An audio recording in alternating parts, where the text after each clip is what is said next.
there's no reason why the minutes would differ from what the dot plot had indicated, right? But the question going into this always is, should we believe in what the Fed officials are saying? And the bond market traders did not believe in these numbers. The bond markets believe that the first rate cut could come in March 2024. Right now, the probability of a rate cut in March 2024 is about 70 to 80%. It used to be even more priced in back in December. They already pared back that bets already in the last couple of days. But I think the minutes did very little to.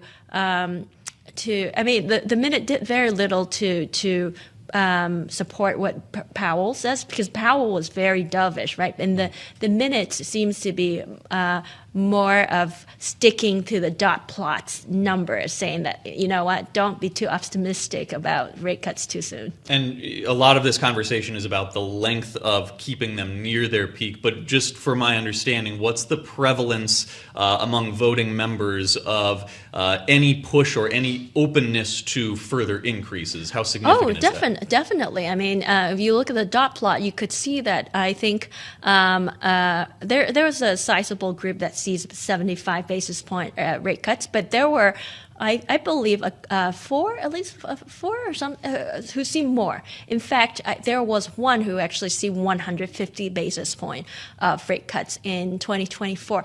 I think, so for my own takeaway, I think that the FOMC minutes is actually a communication tool that you can think of it as another speech by the Fed officials, another way that they could twist the message.